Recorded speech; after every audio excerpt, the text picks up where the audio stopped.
आज की कुछ फटाफट शॉर्ट इंटरनेशनल अपडेट देखें तो ऐसा लगता है भारत ने रूस पहुंचते ही रूस को बड़ा झटका दे दिया है। कैसे, हम आपको बताते हैं। ये तो आप जानते हैं कि वेस्ट के प्रतिबंधों के बावजूद भारत रूस से दबा के तेल उठाने में लगा है, लेकिन अब भारत ये भी जानता है कि सिर्फ एक खूंटे से बंधे रहना उसको भारी पड़ सकता है, क्योंकि ऐसे कुछ सऊदी अरब 2021 में भारत के साथ कर चुका है।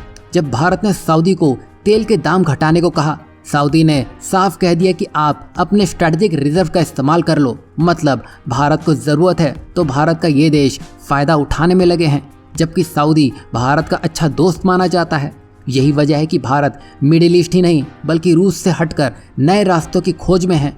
यही वजह है कि हाल ही में भारत ने ब्राजील में पेट्रोब्रास जैसी कंपनियों के साथ मिलकर ऑफशोर ऑयल रिजर्व का पता लगाने में भारी निवेश कर रहा है। और जहां अभी मिडिल ईस्ट में लड़ाई का माहौल है तो रूस में भी कहीं ना कहीं तलवार अटकी पड़ी है। अगर ब्राजील की बात करें तो यहाँ तेल की मात्रा बहुत ज्यादा है, साथ ही वहाँ इतना तेल निकल रहा है कि पूरे साल में ये मात्रा भारत के लिए बहुत फायदेमंद साबित हो सकती है। यही वजह है कि भारत की 3 बड़ी तेल कंपनियां इंडियन ऑयल, हिंदुस्तान पेट्रोलियम और भारत पेट्रोलियम मिलकर ब्राजील की कंपनी पेट्रोब्रास के साथ बातचीत कर रही हैं और ये तीनों ही मिलकर ज्यादा तेल कम दाम में लेने की कोशिश कर रही हैं। ऐसा करने से भारत को ज्यादा फायदा होगा और आखिर में भारत को फायदे से ही मतलब है और जियोपॉलिटिक्स भी इसे ही कहते हैं। वहीं नेक्स्ट अपडेट को देखें तो ये भी तेल से जुड़ी हुई है।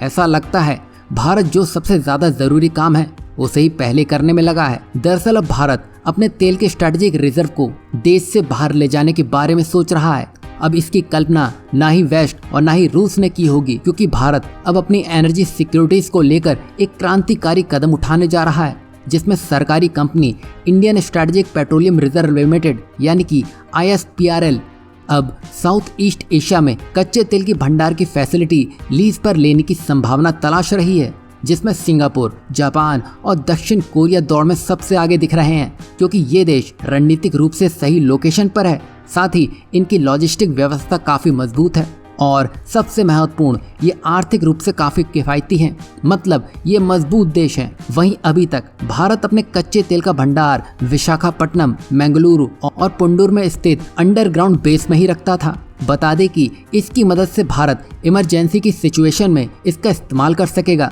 वहीं इंटरनेशनल एनर्जी एजेंसी यानी कि IEA का कहना है कि सभी देशों को 90 दिनों के आयात के बराबर कच्चे तेल का भंडार रखना चाहिए, जबकि भारत सिर्फ 9 से 10 दिन का ही तेल रख पाता है, जो भारत की जरूरत को पूरा करने के लिए काफी नहीं है।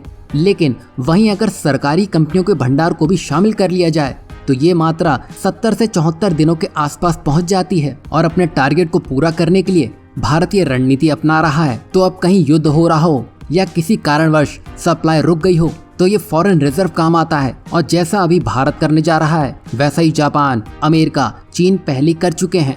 अब भारत इसमें कूद चुका है और ये एक इंटरेस्टिंग टर्निंग पॉइंट है जो कि तेल उत्पादक देशों को पटकनी देने का काम करेगा। इसमें आपकी क्या राय है? आप क्या सोचते हैं? भारत जो करने जा रहा है उससे किन किन देशों को झटका लग सकता है? जरूर बताइएगा।